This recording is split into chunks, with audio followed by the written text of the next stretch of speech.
No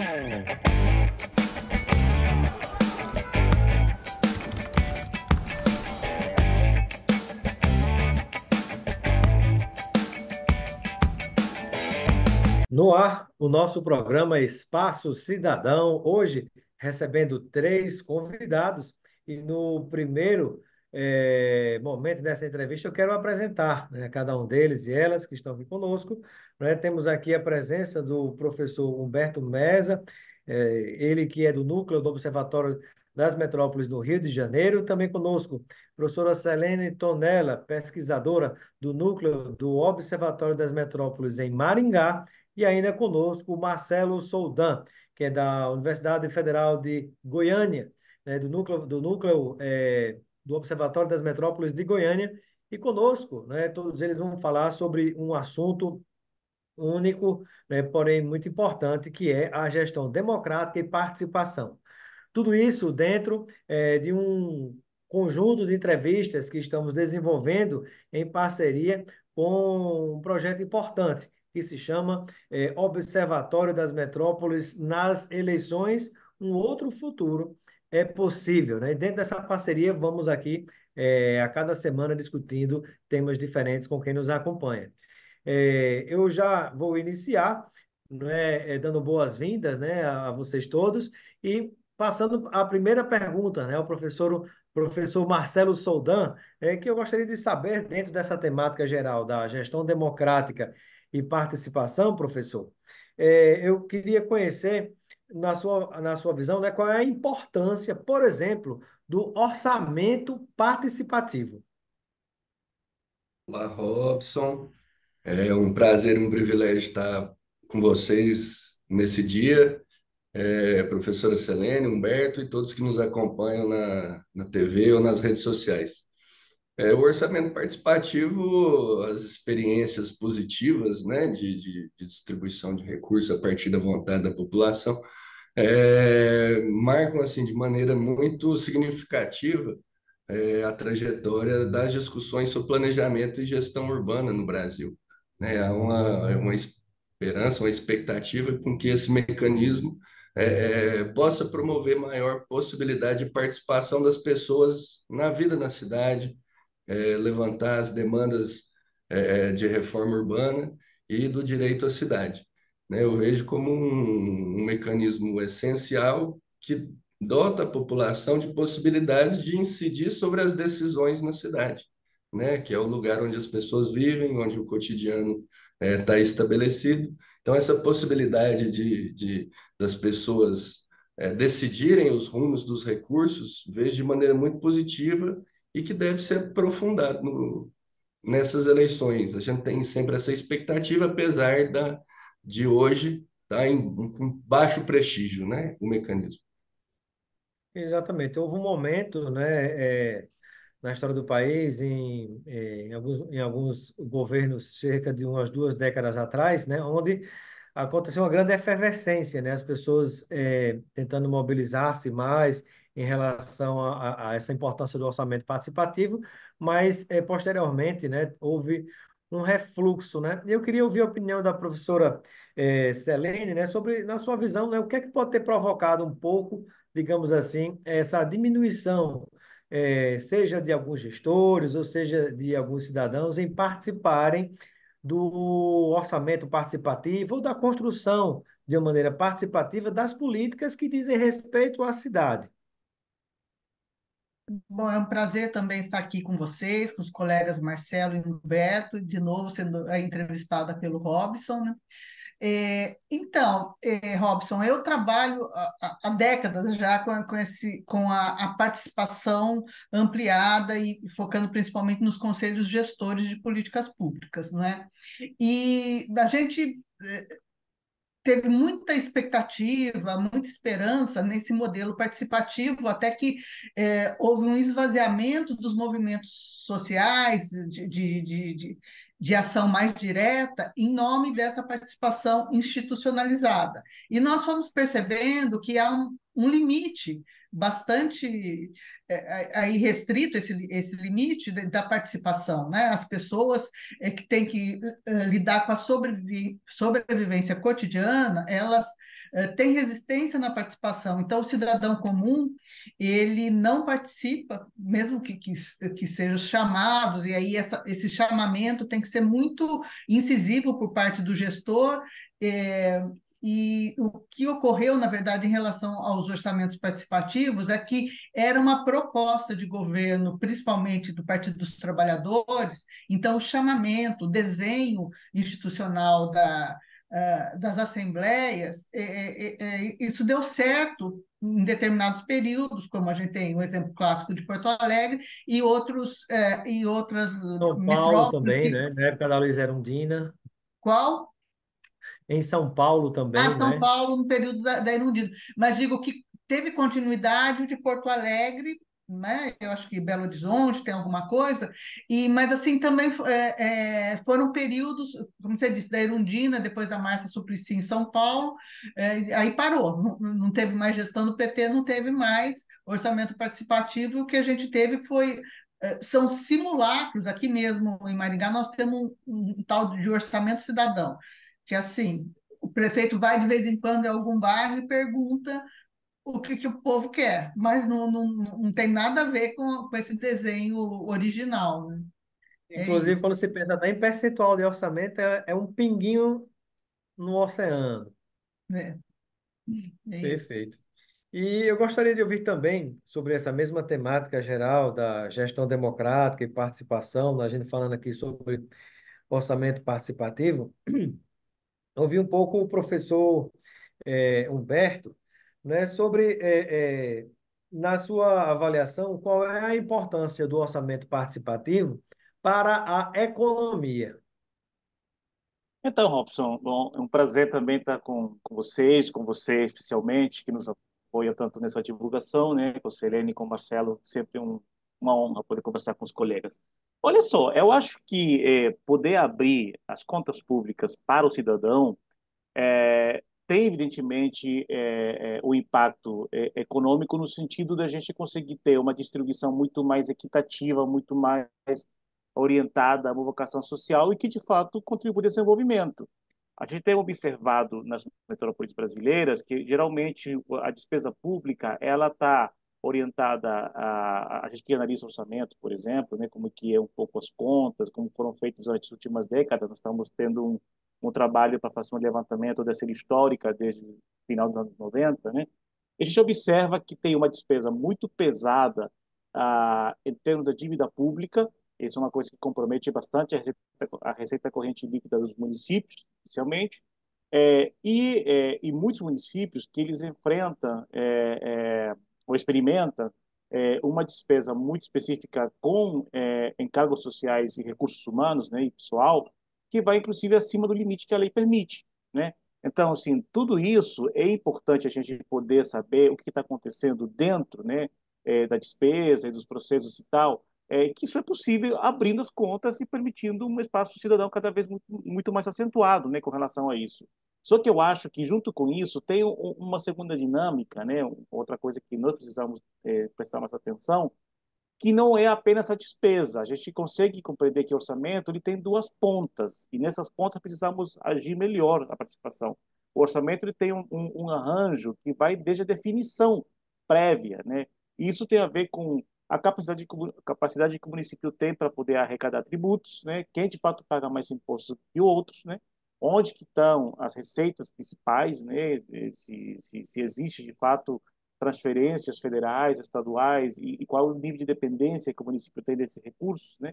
Para a gente poder discutir o orçamento na sua plenitude. Então, acho que uma dos legados que essa experiência que foi relevante, evidentemente a gente não nega a relevância que teve décadas atrás, mas um legado que deixou é que precisamos cada vez mais, nesse âmbito de retomada participativa, considerar que a receita é um elemento central, porque é onde está a disputa política, né? Os municípios falam, não temos recursos para poder atender uma demanda do movimento de moradia, por exemplo. Mas, na verdade, se a gente Ou o conseguisse recurso entrar estaria na já disputa antes, comprometido, por exemplo, com folha exatamente, de pagamento, né, que alguns argumentam, né, para não implementar o exatamente. orçamento participativo.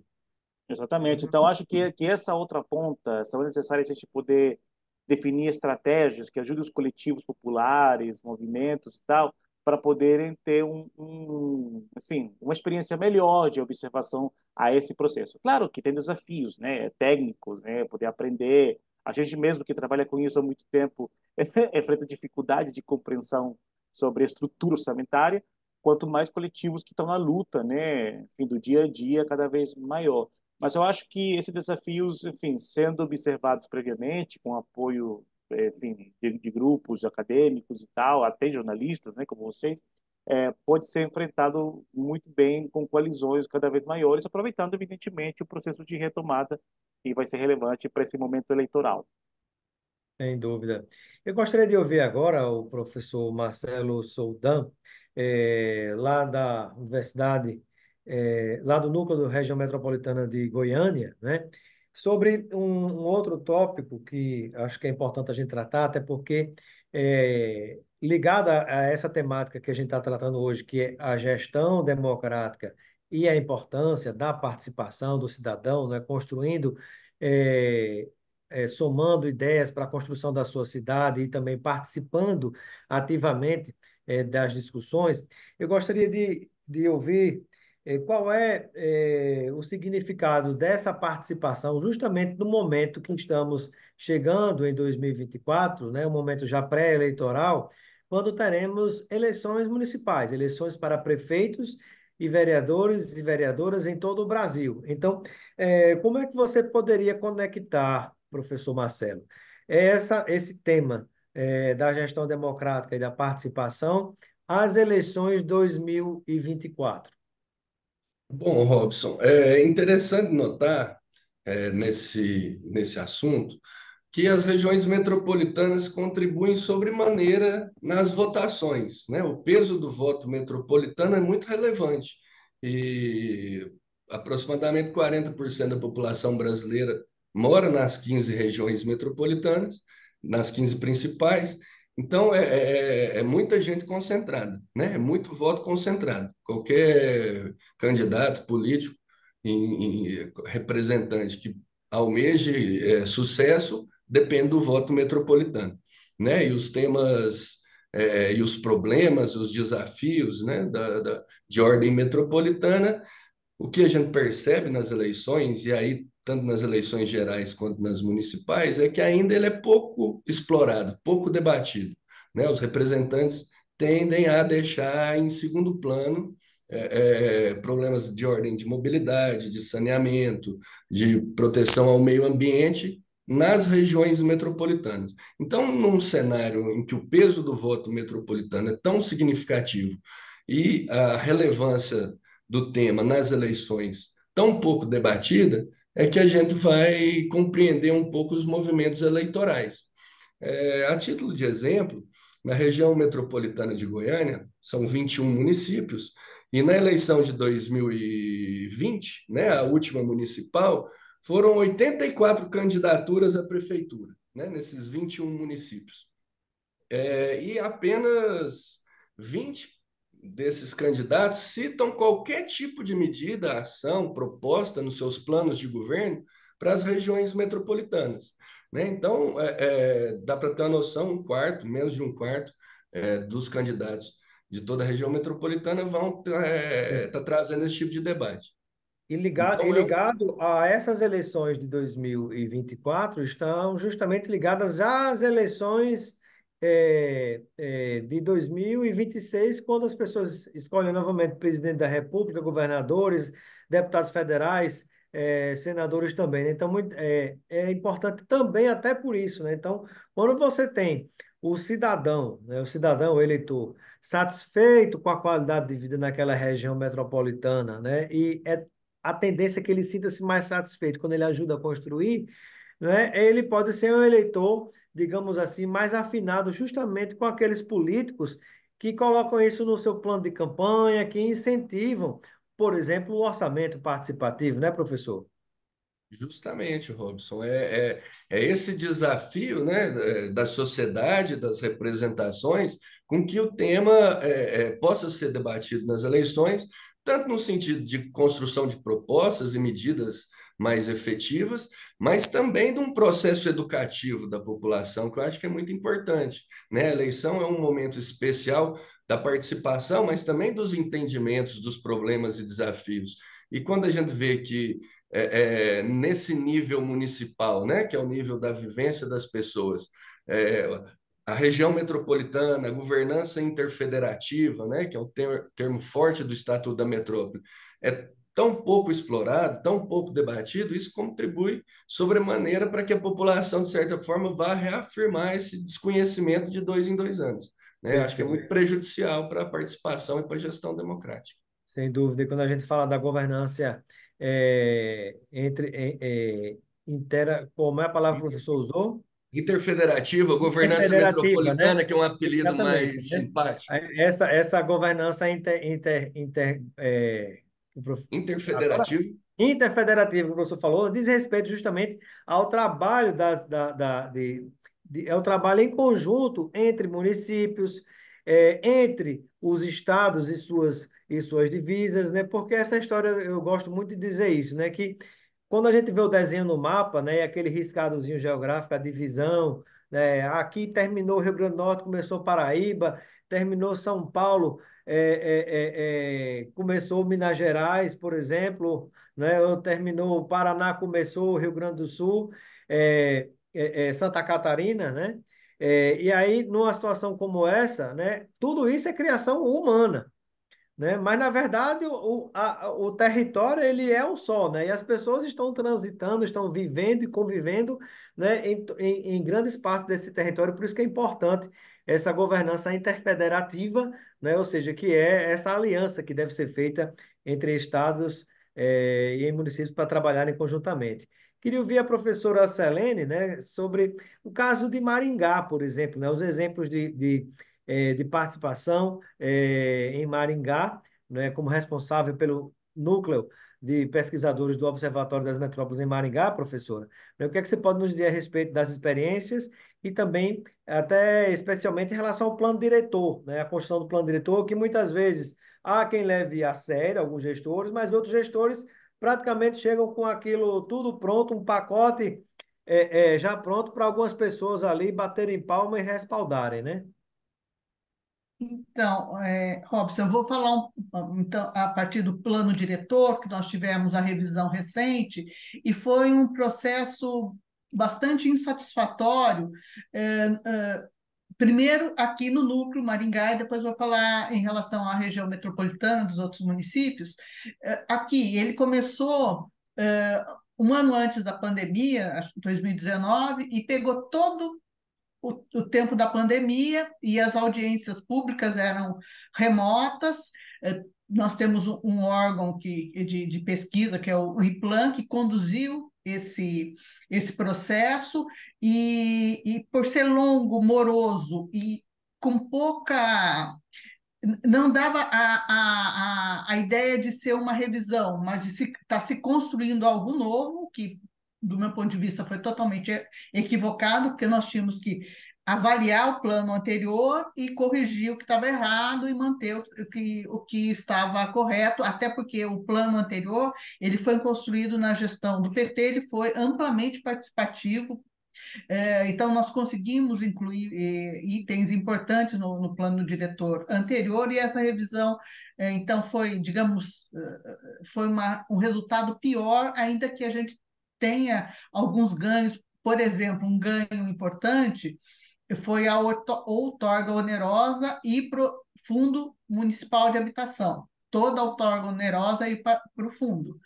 Debatemos também o coeficiente de construção, e com alguns ganhos e algumas perdas. De qualquer forma, teve aí uma discussão com a Houve uma sociedade, discussão, né? a Professora, e presença. só explicando um pouquinho, professor, o que que é, para quem não sabe, outorga onerosa?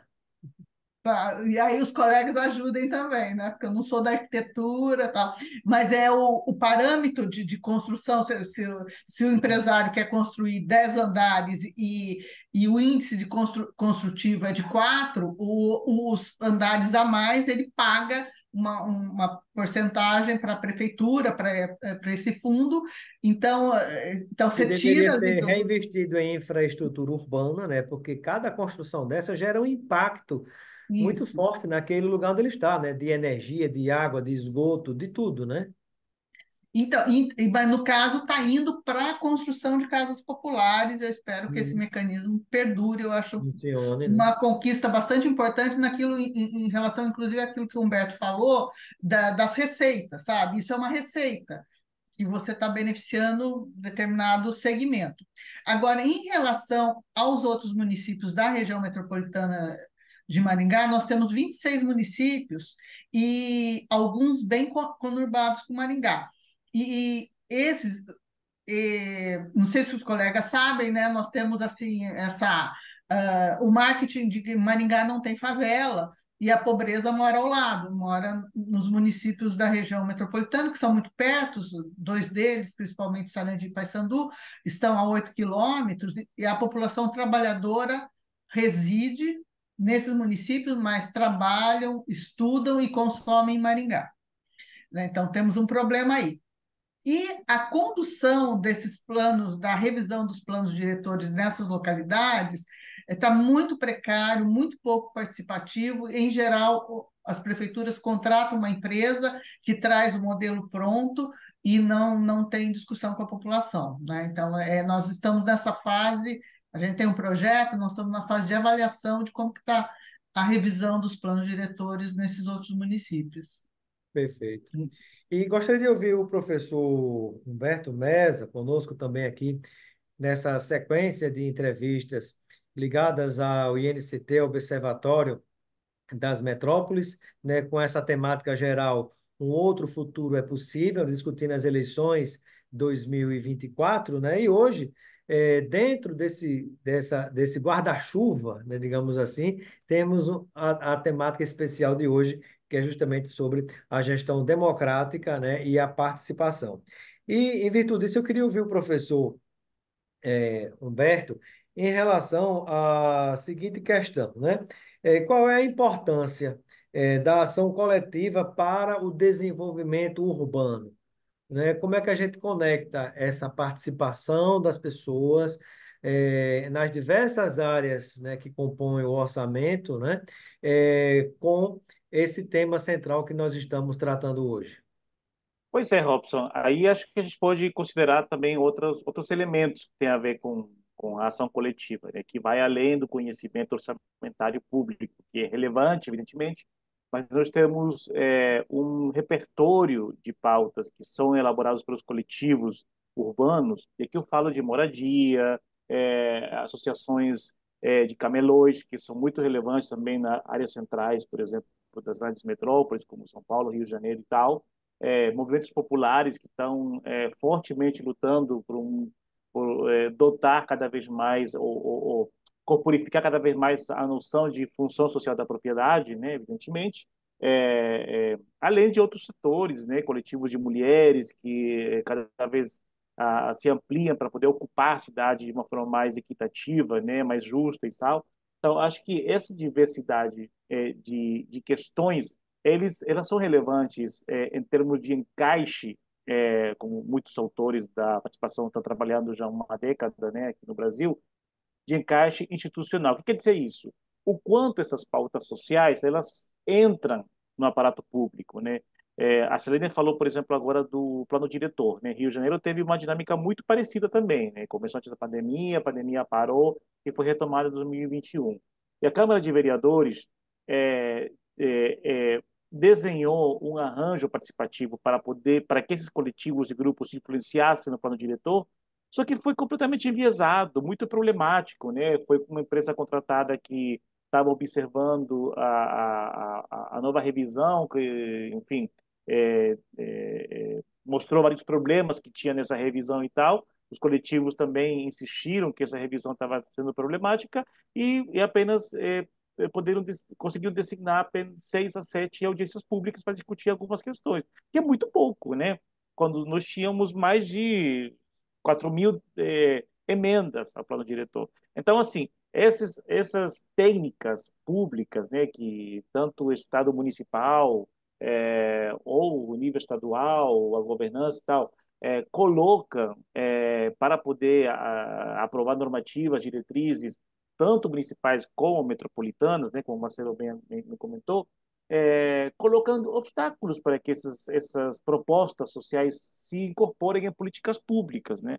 Então, assim, eu acho que a importância dessa ação coletiva é que ela é capaz de elaborar propostas e técnicas, tecnologia social cada vez mais inclusivas que não conseguem conversar enfim, com esse fechamento do Estado, né? Essa Perfeito. dificuldade de poder incorporar na lei, de poder se transformar em política pública. Então, para mim é relevante poder considerar que sim existem propostas no nível social que orientam para uma cidade cada vez mais justa, né? Mas aí nós temos jogos políticos que são cada vez mais pesados, né? Em termos de como a gente vai querer construir cidades cada vez mais inclusivas no futuro. Isso. Muito bem. Caminhando para finalizar a nossa entrevista, o tempo passa voando, né? É, eu gostaria de ouvir as últimas participações aqui de cada um dos convidados e convidadas no nosso Espaço Cidadão, nesse programa especial, iniciando pelo professor Marcelo Soldan, né? E gostaria de saber, professor Marcelo, se nós poderíamos dizer que quando a gente pensa, né, nessa temática do direito, da gestão democrática e da participação, né, se, por exemplo, a criação dos planos de desenvolvimento urbano integrado de uma região metropolitana, né, se ela, digamos assim, de que maneira, aliás, ela pode ser abraçada pelos cidadãos, porque muitas vezes por mais que você encontre, né, não tantos, mas assim, muitas vezes você tem bons cidadãos assim querendo participar, ajudar a construir, mas é um tema que acaba sendo muitas vezes técnico, né, alguns termos, né, alguns documentos, envolve algumas leis e pode gerar alguma dificuldade para as pessoas. Então, eu queria saber, para finalizar, né, já me despedindo de você, né, suas sugestões nesse caso, né, de possíveis caminhos para motivar as pessoas a participarem, que já não é tão fácil, né? Mas você aprende a participar participando, mas somando isso a questão da complexidade, desses temas que nós temos muitas vezes envolvendo leis e envolvendo, processos, administrativos. Obrigado pela pergunta, Robson. Acho muito pertinente trazer esse tema dos planos de desenvolvimento urbano integrado, que é um instrumento fundamental de planejamento das regiões metropolitanas em acordo com o Estatuto da Metrópole. Antes de mais nada, né, antes da gente pensar na possibilidade de maior participação da população, é importante com que os planos sejam construídos, né? Na maioria do Brasil, pelas informações que a gente tem, esses planos não foram ainda institucionalizados. Na experiência da região metropolitana de Goiânia, a Universidade Federal foi contratada pelo governo do estado para a elaboração desse plano, que começou lá atrás, em 2015, 16, ficou 6 anos completamente parado, e só agora, né, foi retomado. Ficou parado nesse momento aí de guinada, uma extrema-direita que desconsidera esses mecanismos de participação. Então, ficou completamente parado e é muito prejudicial para a população de maneira geral, essa falta de iniciativa dos governos.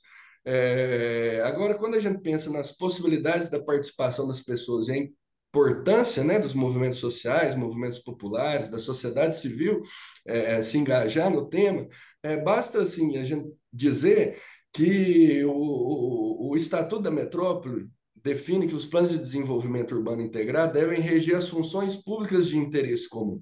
Né? Essas funções públicas de interesse comum são aqueles serviços essenciais, aquelas ações essenciais do poder público e que do dia a dia da população. Né? Então, a gente está falando da coleta dos resíduos sólidos, a gente está falando de função de interesse público de interesse comum, da coleta de resíduos sólidos, do proteção ao meio ambiente, da governança, né, dos desenhos de governança, né, e acho que é por aí que é o interesse fundamental das pessoas. Quais as funções públicas de interesse comum que a população tem demanda, que ela deve reivindicar? Como os movimentos sociais, os movimentos populares podem contribuir nos temas de resíduos sólidos, de meio ambiente, de Fundamental, desenvolvimento né? urbano, né? Eu acho que é fundamental, então, esse entendimento da sociedade civil, que eu acho que tem muita coisa criativa, né? Como o professor Humberto fala, é, mas ao mesmo tempo tem esse desconhecimento, né? É um campo ainda muito dominado pelos técnicos. Uma possibilidade de aprofundar essa participação para além dos desenhos, né? E aí, quando eu falo desenhos, eu falo do próprio plano de desenvolvimento integrado, falo dos conselhos metropolitanos, que também pouco estão instituídos e pouco dão margem para a participação da sociedade, é tentar uma maneira de dialogar, de comunicar, de traduzir essa tecnicidade toda aos interesses, às linguagens, aos vocabulários dos movimentos da sociedade. Acho que é uma possibilidade para a gente, né, pesquisador, das universidades, da academia, de estreitar laços com esses movimentos sociais e também traduzir essas demandas para essa linguagem técnica. A gente teve uma boa experiência em Goiânia de Exato, porque participação. esse movimento começa pelos pesquisadores, né, que tratam, que estudam os temas ligados a, né, que muitas vezes sai um termo técnico e imagine você tentar discutir isso com a população que não está familiarizada com essas questões, né, pelo menos Justamente. com determinada linguagem, né? Aqui em Goiânia a gente teve uma experiência positiva, como a universidade que conduziu o PDUI, a gente teve essa preocupação de toda a construção ser muito participativa, desde os levantamentos das demandas, né, das necessidades, até as projeções de perspectiva e sugestões de futuro. Então a gente teve uma boa experiência, mas ainda com baixa densidade de participação. Fica ainda muito resumido a técnicos, funcionários especializados da gestão pública e algum ou outro representante de movimento social em temas muito específicos. Então, Perfeito. a gente tem que lutar para poder ampliar essa capacidade de diálogo e trazer os movimentos sociais e a sociedade civil para o tempo. Sem dúvida. Obrigado, professor Marcelo Soldan, pela sua participação no Espaço Cidadão, lá do Núcleo da Região Metropolitana de Goiânia. Com as despedidas, a professora Selene Tonella, lá do Núcleo da Região Metropolitana de Maringá, no Paraná. E eu gostaria, professora, nas suas despedidas, de te ouvir em relação a um tema importante, na verdade, dicas, né? Diante de tudo isso que a gente conversou, né? Como tornar, digamos assim, esse tema mais acessível para o cidadão, como fazer com que alguns gestores que ainda não abriram as suas mentes, né? Até candidatos e candidatas a vereadoras, prefeitos e prefeitas, tratem isso nas campanhas, né? E mostrem a importância para os cidadãos, né? Para que a gente possa fazer um orçamento, digamos assim, personalizado, né, para cada cidade a partir da participação. Então, Robson, eu acho bastante importante a iniciativa da Rede Observatório das Metrópoles de, ao final desse nosso processo de produzir material para a imprensa, de fazer uma carta compromisso para que cada candidato assine essa carta compromisso e nós vamos Importantíssimo. especificar esses itens, né, tanto da participação, de dar atenção aos conselhos gestores, porque a gente vê muitas vezes ocorre o esvaziamento dos conselhos gestores, porque o gestor que tem digamos, esse discurso competente aí dos números, da legislação, eles tendem, muitas vezes, a esvaziar os conselhos e empobrecer lá a participação da sociedade civil. Então, eu penso que essa carta compromisso, incluindo, no nosso caso, nós vamos incluir o orçamento participativo, com todo o rigor que o modelo exige, não é não um simulacro, vamos consultar a população de vez em quando. Então, eu acho que de nossa parte, é o que a gente consegue fazer no momento, né? É estimular o debate e tentar fazer com que candidatos de diferentes partidos assumam compromissos em relação à participação, ao respeito à organização da sociedade. É isso. Perfeito. Obrigado, professora Selene. Finalizando com o professor Humberto Meza, que é lá do Núcleo do Observatório das Metrópoles no Rio de Janeiro. Obrigado, professor, pela sua participação. E nas suas despedidas, eu peço que o professor nos responda o seguinte, né? Já de olho nas eleições 2024, né? Para quem ainda não compreendeu, né? Qual que é a importância da ação coletiva, dessa participação popular, né, dos cidadãos, né, para o desenvolvimento urbano em favor de uma cidade que seja mais justa, que assegure o direito dessa cidade a todos e a todas. Eu vou começar com uma frase que escutei mais ou menos um mês atrás, num evento que tivemos no Norte Fluminense, aqui no estado, um fórum que realizamos com gestores públicos, coincidentemente. E uma gestora falou uma coisa que me chamou muita atenção. Ela disse assim: a gente tem que compreender que as principais dores e angústias acontecem nas cidades. Então, o lugar onde a gente mora, o lugar onde a gente, enfim, tem moradia, tem trabalho, tem lazer, faz as coisas, cria família e tal. Então, nesse espaço, E a até gente. mais que isso, né, professor? O Brasil acontece na sua rua, né, na porta da sua casa, né? Aí, Brasil é um país Tem calçada, que. se tem rua, se tem saneamento, se tem Exatamente. iluminação pública, como é que está a segurança e por aí Não, vai, né? e as últimas décadas, o Brasil, assim, é um país altamente urbanizado, né? Assim, não quer dizer que não tenhamos essa disputa rural-urbano cada vez mais difusa, né? Acho que estamos superando essa dicotomia, mas temos que aceitar que é um país altamente urbanizado, né? Com mais de 60 regiões metropolitanas, tem diretrizes federais que organizam as metrópoles, né? Desde começo de 2000, enfim. Eu acho que essa ideia de observar a cidade não como uma questão alheia ao nosso cotidiano, de fato observar que é isso que influencia nosso dia a dia, é o momento que a gente pode esperar que quando a cidade entra em discussão, porque é isso, uma eleição municipal, você consegue discutir política pública municipal, né? Você vai discutir transporte público, vai discutir educação, vai discutir saúde.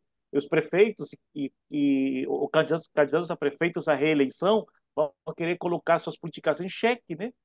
Os candidatos a vereadores vão querer também assumir algum interesse para poder disputar essa eleição. Então, toda essa oportunidade que se abre para poder discutir novamente políticas urbanas nas cidades que vão eleger vereadores e prefeitos, né?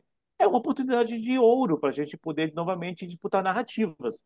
E é isso. A Selene falou muito bem sobre a importância que a rede está já há vários meses, né, realizando essa disputa de narrativas. Esse programa mesmo, né, faz parte desse projeto de discutir cada vez mais com a sociedade, com jornalistas, com o debate público, sobre como a gente pode avançar, de fato, em uma noção do que é construir cidades cada vez mais inclusivas. Então, acho que, sem dúvida, a eleição se torna relevante pelo próprio fato de que o município começa a estar em discussão. E aí temos que discutir que tipo de cidade queremos no futuro, depois dessa eleição. Maravilha.